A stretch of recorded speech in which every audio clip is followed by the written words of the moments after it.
Number 1 ambition రాష్ట్రం కింద ఆంధ్రప్రదేశ్ అవతరించిందండి. ఆంధ్ర ప్రజలు మనం సిగ్గుపడాలి. ఈ విషయం నాకు కూడా తెలియదు. మలేషియా సాఫ్ట్వేర్ ఎంప్లాయీస్ తిరగడానికి వచ్చారనమాట ఇండియా నుంచి.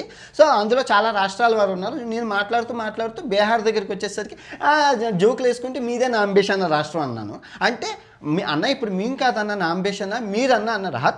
సౌత్ ఇండియా ఎప్పుడు టాప్లో ఉంటుందో కేరళ నెంబర్ 1లో ఉంటుంది. అవునన్నా కేరళ నెంబర్ 1లో ఉంది, కానీ ఆంధ్రప్రదేశ్ లేదన్నా ఒకసారి చెక్ చేయండి అంటే గవర్నమెంట్ వెబ్సైట్లో చూపించారు. చూడగానే షాక్ అయ్యాను. ఫస్ట్ అబ్బాయికి సారీ చెప్పాను. ఏంటి చాలా సిగ్గుపడుతున్నాను, ఎందుకంటే నేను చదువు కోసం 200 వీడియోలు చేశానండి. ప్రతిరోజు చదువు ఎంత ఇంపార్టెంటో చెప్తాను.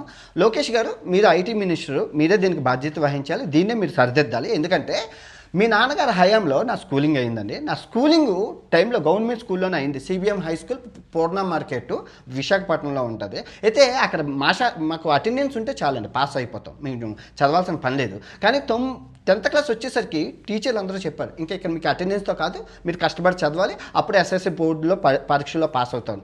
మా సెక్షన్లో మేము అందరం బాగా చదివే వాళ్ళు ఉన్నామని, అందులో ఉన్న లెక్కల మాస్టర్ లోకానంద మాస్టర్ గారు, కృపానంద మాస్టర్ గారు వాళ్ళ ఫ్రెండ్స్తోని ప్రైవేట్గా ఒక ట్యూషన్ పెట్టి ఫ్రీగా మా పిల్లల్ని, బాగా చదివే పిల్లలందరినీ, అంటే ఇక్కడ ఉన్న క్వాలిటీ ఎడ్యుకేషన్ సరిపోవట్లేదని ఎక్స్ట్రాగా ట్యూషన్ పెట్టి మమ్మల్ని బాగా షైన్ చేసి రుద్దడం ద్వారా మేము 10th క్లాస్ వితౌట్ ఫెయిల్తో పాస్ అయ్యి ఉత్తీర్ణత సాధించానండి, మంచి మార్కులు. ఆ తర్వాత intermediate, degree, MBA, hotel management చేసి అమెరికాలో రూపాయి ఖర్చు పెట్టకుండా ఫ్రీగా ఉద్యోగం కొట్టాను. తర్వాత యూట్యూబ్ ఛానల్ పెట్టి ఆన్లైన్లో అమెరికా ఉద్యోగాలు ఎలా సాధించాలని చెప్పి 1000 మంది దాకా ఉద్యోగాలు ఇప్పించగలిసానండి.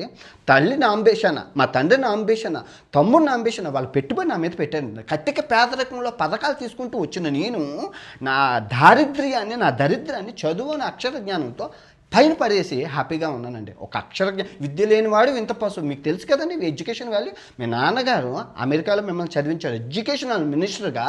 నెక్స్ట్ ఇయర్ మనం ఈ స్థానంలో ఉండకుండా చేస్తారని కోరుకుంటూ సెలవు తీసుకున్నాను. ఎందుకంటే పవర్ఫుల్ పవన్ కళ్యాణ్ గారు, చాలా అనుభవజ్ఞులైన చంద్రబాబు నాయుడు గారు, మీరు మీ ఆధ్వర్యంలో ఈ కూటమి ప్రభుత్వంలో నెక్స్ట్ ఇయర్ మనం ఈ స్థానంలో ఉండకూడదండి. ఎందుకంటే సౌత్ ఇండియన్ ఎంత కందుకూరి వీరేశలింగం గారు పుట్టిన గడ్డ, మనం ఈ స్థానంలో మనం ఉండకూడదు. చదువు యొక్క విలువలో ఎలా మారాలని ఫుల్ వీడియో పెట్టాను ప్రపంచ యాత్ర ఛానల్లో, చూడండి. చదువు కోసం అమెరికా $1000 బిలియన్ ఖర్చు పెడుతుంది. చైనా $800 బిలియన్ ఖర్చు పెడుతుంది. ముక్కులో పక్కున్న మలేషియా 4 కోట్ల జనాభా ఉన్న ఈ మలేషియా దగ్గర $22 బిలియన్ ఖర్చు పెడుతుంది. మరి 140 కోట్లు ఉన్న భారతదేశం $16 బిలియన్ ఖర్చు పెడుతుంది. అది కూడా అధికారులు చేతులు తరిపి వచ్చేసరికి ఎంత ఉంటుందో తెలుసు. పక్కనున్న థాయిలాండ్, మలేషియా మనకన్నా ఎక్కువ ఖర్చు పెడుతున్నాయి, చిన్న చిన్న దేశాలు ఏనని. ఇప్పుడు డేటా సెంటర్ వచ్చేటప్పుడు దాని విలువ నేను చెప్పాను వీడియో, డేటా సెంటర్ కోసం. ఇప్పుడు ఆ డేటా సెంటర్లో ఉద్యోగం రావాలంటే చదువు ఉండాలి కదా, చదువుకోవాలంటే ఆ దేశం ముందుకెళ్ళాలంటే చదువుకో.